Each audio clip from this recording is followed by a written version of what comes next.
प्रभु यीशु मसीह के मधुर और मीठे नाम से आप सभी को जय मसीह की। आज परमेश्वर के वचन में आप सभी का स्वागत है। परमेश्वर पिता आज अपने वचनों के द्वारा आप सभी को बहुत आयत से आशीष को दे।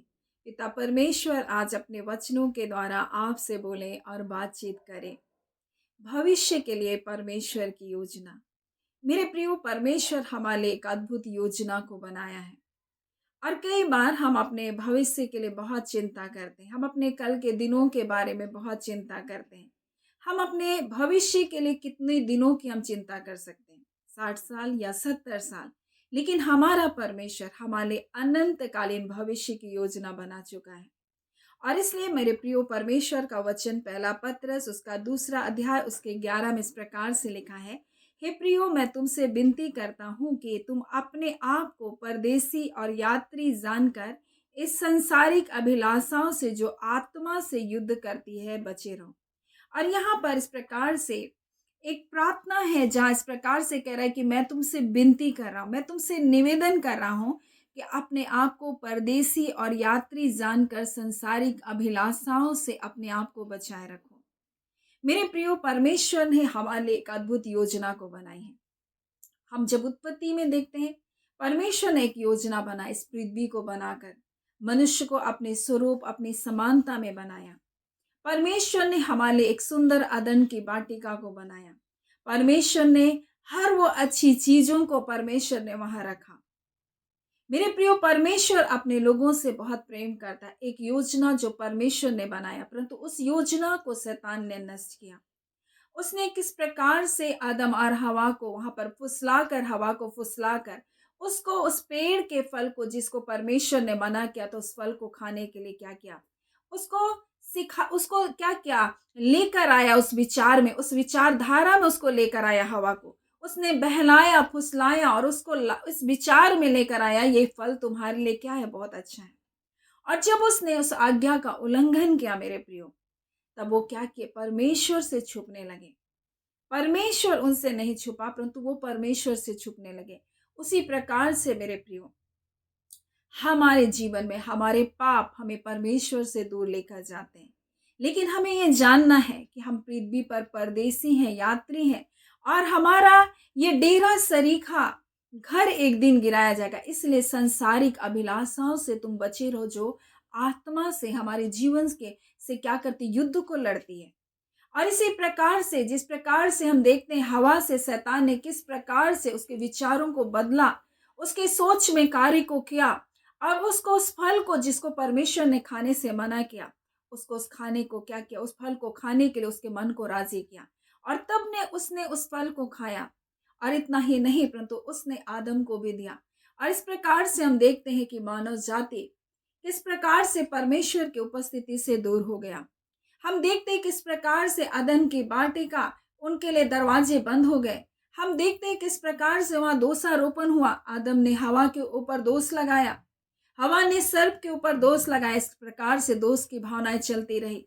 हम देखते हैं किस प्रकार से वहां आज्ञा उल्लंघन हुआ, लेकिन परमेश्वर हमारे एक अद्भुत प्रतिज्ञा को किया है।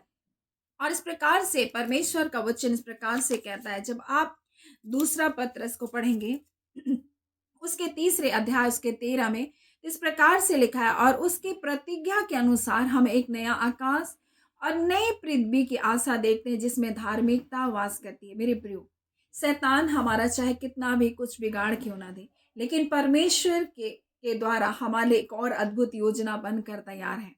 मेरे प्रियो, हम अपने जीवन के लिए चाहे कितनी भी बड़ी योजना बना लें, लेकिन मेरे प्रियो कहीं ना कहीं अपने जगह में जा करके वो क्या होता है, फेल हो जाता है। लेकिन परमेश्वर की योजना उससे कहीं बड़ी होती है। हमारे उस हार में, हमारे उस गिर जाने पर, हमारे परमेश्वर से दूर चले जाने पर भी परमेश्वर की योजना कभी भी खत्म नहीं होती। मैं आज आपसे कह दूं, अगर आपकी कोई गलती, अगर आपके जीवन में कोई ऐसी बातें हो गई जहां आपको लग रहा है आप परमेश्वर के नजरों में मेरे लिए कोई योजना नहीं, परंतु मैं आपको बता दूं, परमेश्वर के लिए एक दूसरी योजना आपके लिए बनकर तैयार है।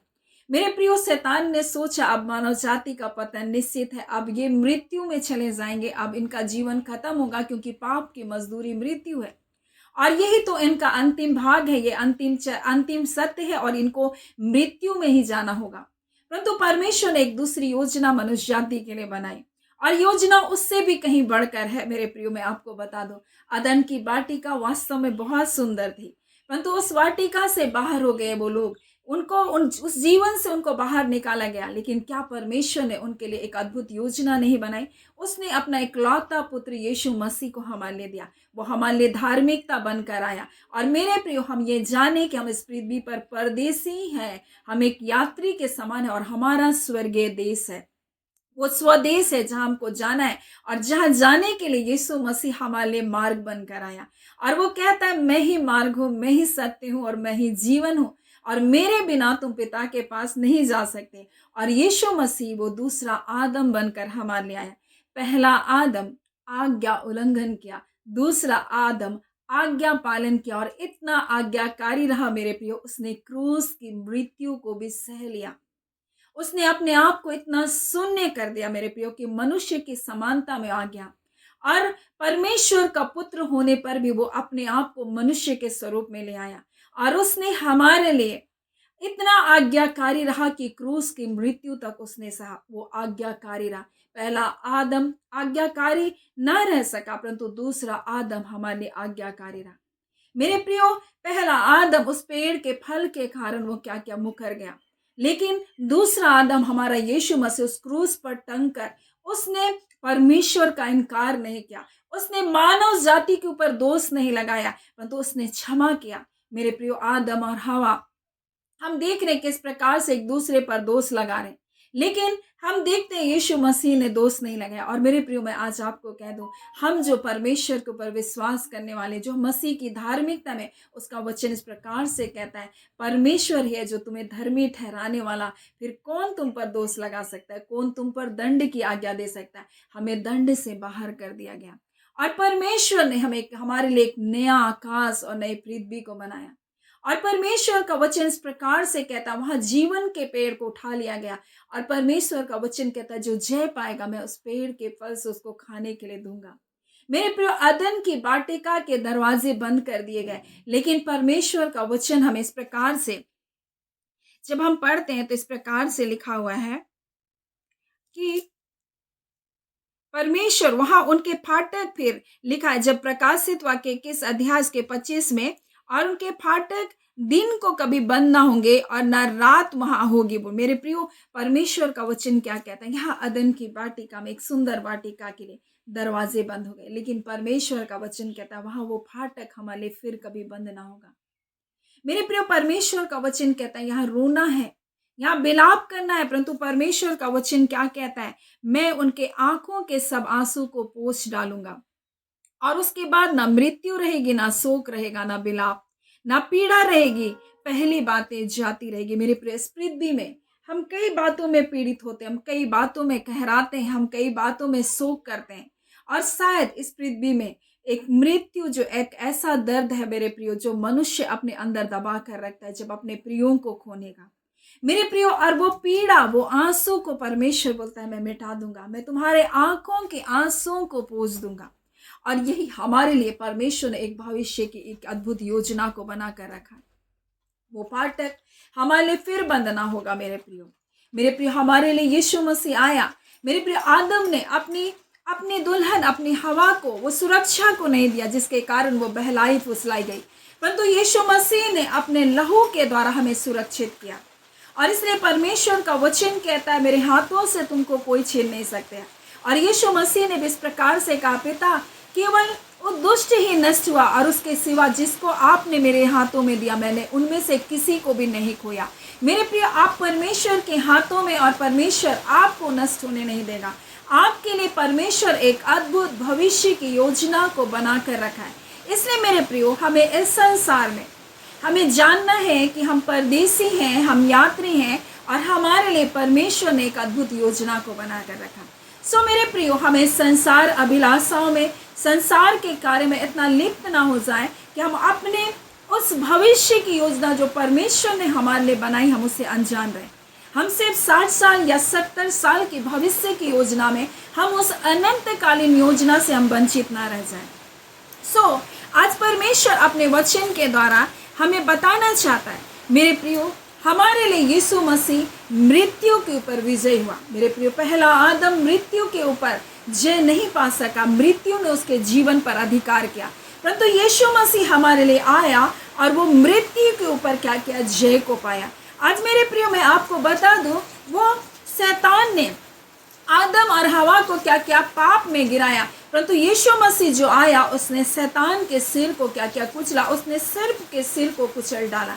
मेरे प्रिय, आज मैं आपको बता दूं, यीशु मसीह की धार्मिकता में आप बुलाए गए और आपके लिए एक भविष्य की योजना है, वरन अनंतकालीन भविष्य की योजना परमेश्वर ने आपके लिए बना कर रखा। सो इसलिए आप इस संसार में अपने भविष्य के उन योजना के चलते आप इस संसार की अभिलाषाओं में अपने जीवनों को ना जिए और अपने जीवन को उलझा कर ना रखें, उन व्यर्थ बातों की चिंताओं में अपने जीवन को नष्ट ना कर दे। मेरे प्रियो, आज परमेश्वर अपने वचन के द्वारा इन बातों को बताना चाहता है। सो परमेश्वर पिता इन वचनों के द्वारा आप सभी के जीवन को बहुत आशीष को दे। आमीन। आइए हम प्रार्थना करेंगे।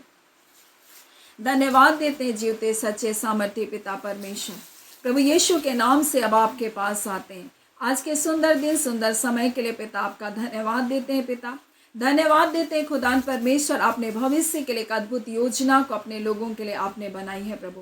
हाँ खुदान परमेश्वर पिता, और इसलिए आपका वचन कहता है, मैं तुमसे विनती करता हूँ, अपने आप को इस पृथ्वी में परदेसी और यात्री जानकर उन संसारिक अभिलाषाओं से तुम बचे रहो जो आत्मा से युद्ध करती है।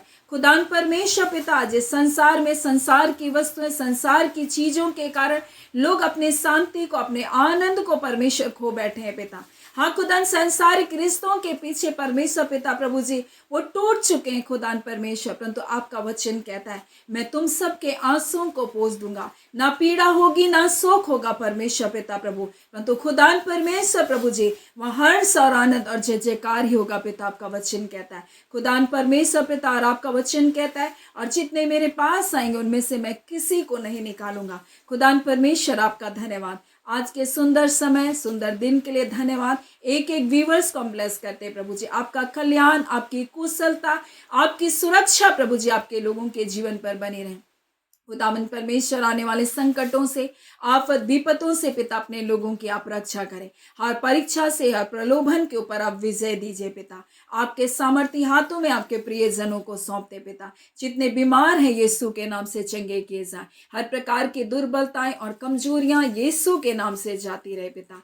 धन्यवाद पिता परमेश्वर, अपने प्रार्थना को सुना। प्रार्थना हम यीशु के नाम से मांगते हैं, दया सुने अनुग्रह से ग्रहण कर लीजिएगा। आमीन।